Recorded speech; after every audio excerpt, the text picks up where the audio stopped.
காதல் துணை வரப்போற எபிசோட்ல என்ன நடக்கான்னு பார்த்தீங்கன்னா, நிலா அவங்க குடும்பத்த பத்தி பெருமையா பேசுனதுக்கப்புறம், எனக்கு இந்த ரிசப்ஷன் ஃபங்ஷனே எதுவுமே வேண்டாம்.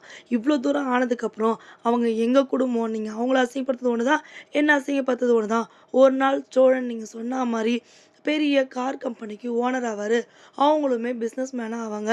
அப்ப பாருங்க நீங்க அப்படின்னு சொல்லிட்டு, அங்கருந்து வாங்க சோழன் நம்ம போலாம். இனிமே இவங்க முகத்திலேயே முழிக்கக்கூடாதுன்னு சொல்லிட்டு, அங்கருந்து சோழன் கைய பிடிச்சுக்கிட்டு எல்லா சொந்த பந்தத்தையும் கூப்பிட்டு கிளம்பி போயிடுறாங்க. பின்னாடியே பார்த்தீங்கன்னா, மனோகர் கத்திக்கிட்டே போறாரு. "என்ன மன்னிச்சிடு நிலா, நான் எதுவும் தெரியாம பண்ணிட்டேன். நான் நார்மலா தான் பேசுனேன். நீ தப்பா எடுத்துக்காத நிலான்னு" சொல்லிட்டு பின்னாடியே உங்க உறவே எனக்கு வேணான்னு சொல்லிட்டு நிலா அங்கேருந்து கிளம்பிறாங்க. வீட்டுக்கு போன உடனே சோழன் நிலாவ பயங்கரமா கட்டிப்புடிச்சு அழுவுறாரு. "என்னாச்சு சோழன்?" அப்படிங்கும்போது, "இவ்ளோ தூரம் நீ பேசுவ நான் எதிர்பார்க்கவே இல்ல நிலா. உனக்கு உண்மையிலேயே என் குடும்பத்து மேல இவ்ளோ பாசமா?" அப்படின்னு கேட்குறாரு. "என்ன சோழன் இப்படி பிரிச்சு பேசுறீங்க? எங்க குடும்பம் உங்க குடும்பம்னு. நான் என்னைக்கு இங்க கல்யாணம் பண்ணிட்டு வந்தனோ, அப்பவே நீங்க எல்லாருமே எனக்கு உறவு தான்" அப்படின்னு சொல்லிட்டு சொன்னோனே, சோழனுக்கு ஒரு மாரி ஆயிடுது. வீட்ல இருக்கவங்க எல்லாம் வந்து பார்த்தீங்கன்னா, பெருமையா பேசுறாங்க. சோழனுக்கும் நிலா வந்து இந்த மாரி ஓனர் ஆகுற விஷயத்த பேசுனதுலேருந்து, இனிமே நம்ம ஒரு லட்சியத்த எடுத்துக்கணும், நிலா சொன்ன மாரின்னு சொல்லிட்டு, கார் ஓனர் கிட்ட போயிட்டு பேசுறாரு. "ஏதாவது கார் கிடைக்குமா ஓனர்? இஎம்ஐல" அப்படி சொல்லி கேட்குறாங்க. "என்னடா ஆச்சு சோழன்னு?" சொல்லிட்டு நடந்த விஷயங்கள்லாம் சொல்றான்.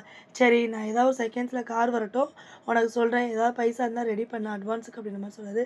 அதே மாரி பார்த்தீங்கன்னா, ஓனர் வந்து ஃபோன் பண்றாரு. "இந்த மாரி ஒரு கார் வந்திருக்கு. நீ வந்து பார்க்குறியா சோழன்?" அப்படின்னு சொல்லிட்டு, நிலா கிட்ட இந்த விஷயத்த போயிட்டு சந்தோஷமா சொல்றாரு. "நிலா முதல்ல நம்ம வாழ்க்கையில படி எடுத்து வைக்க போறோம். எனக்குன்னு சொந்தமா வந்து நான் ஒரு கார் வாங்கி வாடகைக்கு வழியா ஓட்டப் போறேன். இனிமே நான் சம்பளத்துக்குலாம் வந்து ஓட்டப் போறதில்ல. நானும் ஒரு ஓனர் ஆகப் போறேன்னு" சொல்லிட்டு சொன்ன உடனே நிலாவுக்கு ரொம்ப சந்தோஷமாயிடுச்சு. வீட்ல இருக்கவங்கலாம் பார்த்தா, அடுத்த 2வது பிசினஸ் மேன் ரெடி ஆயிட்டாங்களாம் நம்ம வீட்ல அப்படின்னு சொல்லிட்டு எல்லாருமே கிண்டல் பண்றாங்க. "சோழன் நீ என்ன பண்ணாலும் நான் உன் கூட இருப்பேன்னு" சொல்லிட்டு குடும்பமே பார்த்தீங்கன்னா, சோழன் கூட நிக்கிறாங்க. இது எல்லாத்தையுமே நிலா